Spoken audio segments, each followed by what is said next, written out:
Now let's continue working on the body. So you'll see this is as far as I got. And one of the things that you might notice is the fact that there are a lot of polygons really on areas, especially like the chest and some of these open areas. And so that's one of the things that I want to talk about. And then there's one other thing that I want to talk about as we sort of keep going on this body. Before we get to that, let's take a look at the arm. So you can see I've started to come down and create geometry, and I've got geometry that goes all the way around the arm right now. And so I could continue on kind of adding geometry like that and go all the way around. But once we get some geometry like that, we can use that technique that we talked about a little bit earlier where we extrude the border edge. We can use that to extend geometry down the arm. So if we look down under our keyboard mouse shortcuts, if you remember, the tab middle mouse under the, when you're hovering inside the quad mesh, will allow you to extend a border edge, which we were doing it kind of out in the middle of open space, and it extended out a few edges at a time. If we do it on a closed loop like this, we can actually extend geometry very quickly down the arm.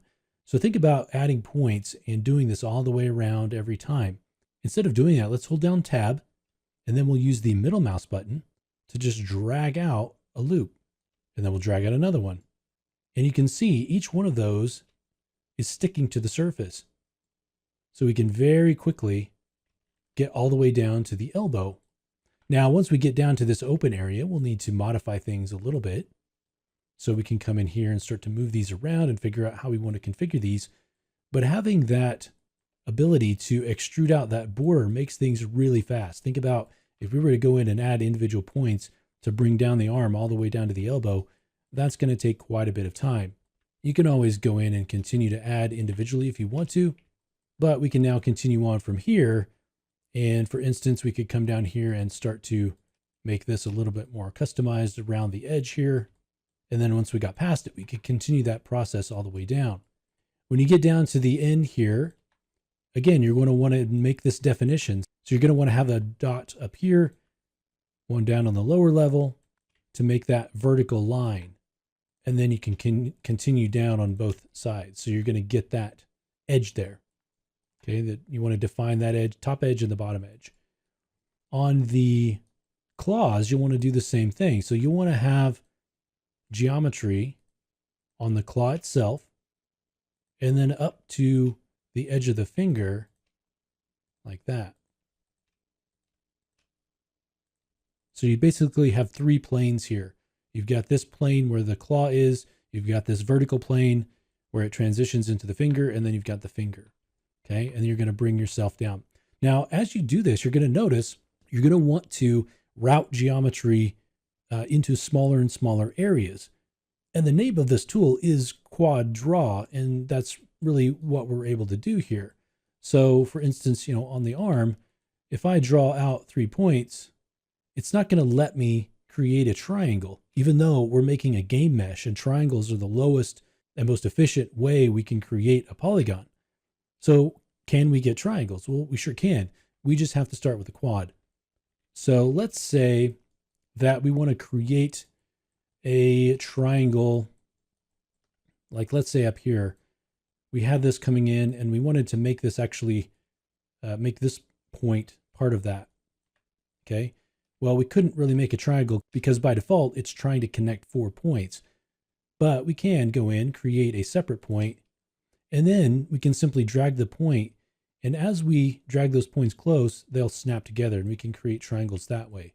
In addition, if you happen to create a hole that is a triangle, so for instance, if we come in here, make a polygon and snap this, and then, you know, snap that over. If you have a hole like this, then you can just hit Shift and you can quickly fill that in. Now, one of the things that I like to do is in these open areas where we know it's not that efficient to have all of these quads in here, we don't need them all, but I will go ahead and create those just because it's a lot easier to create that nice edge flow. And then I can figure out, okay, where are the areas where we don't need all of that resolution? And then all you have to do to create triangles or to reduce the geometry is simply to start connecting things together. So you can just drag point to point And in those areas where you don't need the resolution, that will let you reduce that. Okay. A lot of times the areas where you'll need the resolution are places like around these curves, along the silhouette, you'll need extra points. But in areas along, open surfaces, you're not going to need all of that resolution for the most part. And so you can very quickly dial that down just by clicking on a point and snapping it. So we can come in here and we can keep going on areas like the leg. And once you get the geometry all the way around the leg, for instance, here, we're sort of following along with that curvature of the leg, thinking about how it's going to deform and making sure that you have edges where you're going to want to have movement in your model. Okay, so we'll leave this edge flow kind of going around the inside here, and then we can connect this up, kind of like that. Kind of move these down if it's a little bit too far apart. And then again, with our tab trick, hold down tab and a middle mouse, and we can very quickly get some geometry going. And you might have times where as you pull this down, you can see where it's getting, part of it's getting pulled down further. Just pull it down and then clean up that area, move it where you want it to go. And in some cases, you may have, when you do that, you may have points that appear sort of inside, and there maybe you're not able to access them because they're a little bit too far inside, and so we're not seeing them. So you can always turn off the live surface, and you can select your low res mesh. So in this case, this poly surface 1, that's our retopo mesh right now. And so for instance, if you go to wireframe, you can see all of the points. If you grab those points, you can move them wherever you want because now there's no live surface, right? So you could move them off of the surface, do whatever you want. You could start with an imported mesh that you want to now start to retopo. We'll move these points out a little bit. Now we can come along the back, kind of move those out. So you're treating this as really just a regular piece of geometry at this point. But if you want to go back into your quad draw mode, all you have to do is make sure that you turn your live surface back on. Have your poly surface 1 selected, and then simply activate your quad draw tool. And now you're back in this quad draw mode. And when you select these points that you just moved out, they're going to snap to that surface. And so that'll let you kind of clean things up. If you get some errors where you've got geometry inside other geometry, you can go in and kind of fix it up. And you can see how some of those are snapping to those other spots. And so you can kind of clean up the areas where you want to fix things. And now if you could extend it down as far as you want to make sure that you have plenty of geometry around the joints. So we've got a few extra joints on this character.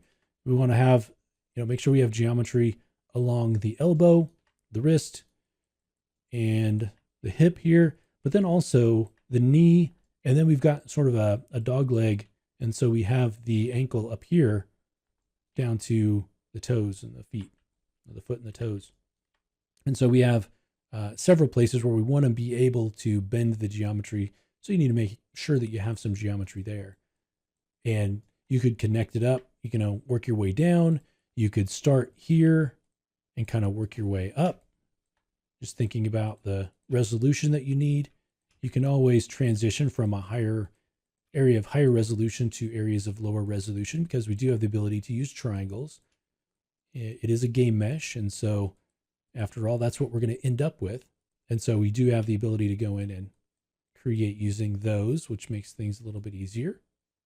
But you do want to get your, as much of that detail in there as you can. So you can see that polygon was sticking straight through that geometry. And so I added another edge inside there to kind of get that silhouette a little bit closer to what we want. And then again, tab, middle mouse, and you can start to extend that up along the leg. And again, I'll usually start with kind of a nice grid pattern and then down res from there. Just because Quad Draw likes to create quads, it's easier to quickly place them. And then you can go in and reduce where needed while still leaving the geometry along the edges where they'll be most useful. All right. So why don't you go ahead and continue down the arms and legs, filling in your geometry here. You can use the border extrude or other techniques. You can always turn off your live object if there are issues with the geometry. Your object is just a polygon object that you can go in and move the points around. And then when you turn that live object back on, you're able to then snap those points back onto the surface where they need to be. All right, so I'm going to go ahead and finish up the leg. We can take a look at that, what that looks like in the next video. And then we'll start doing some retopology on the head using some of the same techniques.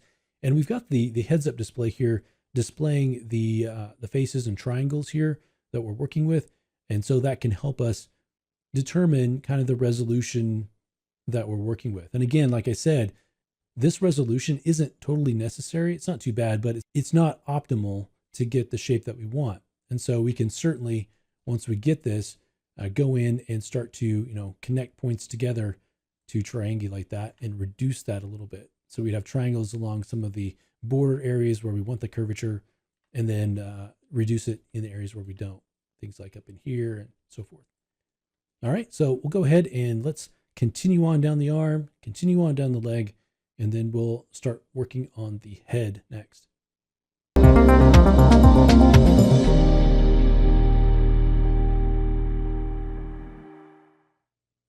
Now let's start some retopo on the head. So let's take a look at the body that I have. And again, yours is not going to look just like mine. And if you want to keep your polygon count to maybe 3,000 to 5,000, that's probably good for this half. You can see the kind of density that I have. I've kind of routed some of this geometry, and I've kept the detail along the edges where I need them. And then in these open areas, I've kind of collapsed some of those down. And I could definitely get a little bit lower in here on the arm if I wanted to, but I think that should work fine. And so what I want to do next is work on the head. So I'm going to go ahead and just make sure that I have the head geometry turned on, the high geometry here. And you can see it right here.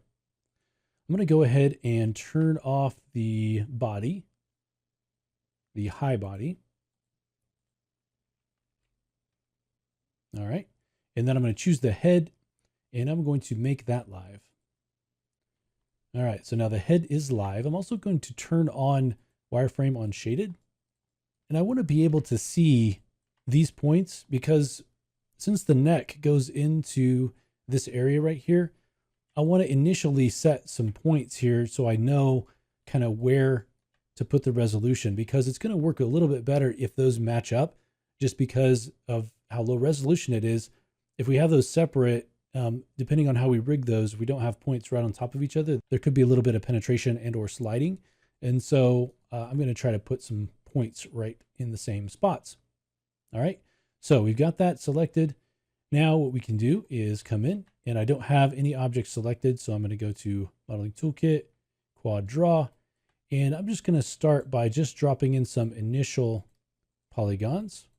This time I have symmetry turned on. So we'll do it that way and see how that goes instead of mirroring our body over. And so I'm just kind of doing this lowest level here just to kind of get a better idea of where the center lines are. Come up here and do one, as well as right here, and then down here. And you can see those actually connect up. All right, so from this point, we can go ahead and take this initial surface and hide it. Now let's turn off our wireframe on shaded, go back to our polysurface 2, and back to quad draw. Now with the head, there are certain parts of the head that we know are going to need to deform and certain parts that may not. And so what I'll usually do is go in and create the areas that I want to be able to control, and then fill in the areas between those. So you're going to have areas where you want a really specific edge flow, and you're going to have areas where it doesn't matter as much. And so do the parts that really need to be specific before you get to the other parts that you need to fill in. So for me, it's going to be kind of the eye socket and some of the areas up here and around kind of the horns. And so let's come down and look at the options here. And so one of the things you'll notice here is this quad strips. So tab, left mouse button. If I click that, if I hold down tab, you can see I'm just dragging a line around here. If I use the middle mouse button, I can create the size. And so now when I hold down tab and I start dragging, let's say I drag from here and I start going up. If I hold down tab, I can just really quickly draw out a line that goes all the way up there. Okay. Then you could come in and you could extrude out individual lines here if you wanted to. You can see how they pop to each other. We could move individual points or space them out depending on what we want to do. Shift to smooth them. So you can really quickly add geometry here. We could do the same thing here. So for instance, I could come in here and right along the top of the eye here, and then I could move them manually. You want some points right where that low point is, where the eye kind of comes in there. And then you want them to kind of follow along with the contour, sort of come around that way. Okay, then you can extrude this out, maybe to the edge here, moving your points as needed. You can also place points and use Shift. Control will let you click to add an edge loop in here where we might need one. So lots of different options. And as you go through this, you'll find the way that you like to work as far as what gives you the best outcome, what works the fastest, things like that. All right. You can come up here and you can see where the detail is and kind of really quickly figure out, okay, I need some polys to kind of flow this way. Our skull is not going to deform. And so the actual flow isn't quite as important in the areas up here. Okay. But we do have, you can see areas down here where we have an opening that we want to kind of keep. So we can start making some geometry around this opening and then down to the inside like that. Just so we make sure to get the change in the plane there. Okay, so something like that. And eventually those will all hook up. Let's try tab. We'll kind of come along the bottom here. All right, so you can see you can really start to get everything blocked in really, really quickly. We'll kind of put one line that's kind of at the top of this ridge and then another kind of down on the side. You can see you have an opening here that you'll want to mirror. So again, low and high to get that change in elevation. Just kind of use your judgment about the spacing. Keep in mind, you're not going to be smoothing this. So if you have curved areas, you need to be okay with that kind of faceting there. You'll have the ability to change the map along here, but anywhere you have edges like this or silhouettes, areas in the silhouette, keep in mind that you may see some faceting. And so you just have to kind of use your best judgment and figure out what is acceptable. So as you create these loops, you can then start to branch off of these, and that'll give you kind of a clue on where you need to start to connect things up. So for instance, you can see how this sort of flows around. In some cases, you just follow the flow of the geometry around like this. And it'll kind of dictate things. And again, you don't have to be happy with what it gives you. You have all the control here, which is nice. But the problem when you have all the control is you have to do a lot more work. So you can use tools to kind of speed things up, as we showed with the strips and things like that. Okay. If this is too, if you have areas where it's pretty straight, you may not need these lines. And so you can always hit Control Shift and delete a line, kind of move that into position. And let's say that we had a line right here instead, just bridge that across, you can work on getting that resolution exactly the way that you want it. So in these areas, you may not need all these lines as well. All right. So why don't you go ahead and create some topology around the eyes, around the sort of ear area. Make sure you get some lines across here that show where the polygons of your body are, and then around the opening. So let's say around the kind of nose opening, maybe around this opening, and maybe a little bit on the top. Okay. And then we'll come in and keep going in the next lesson.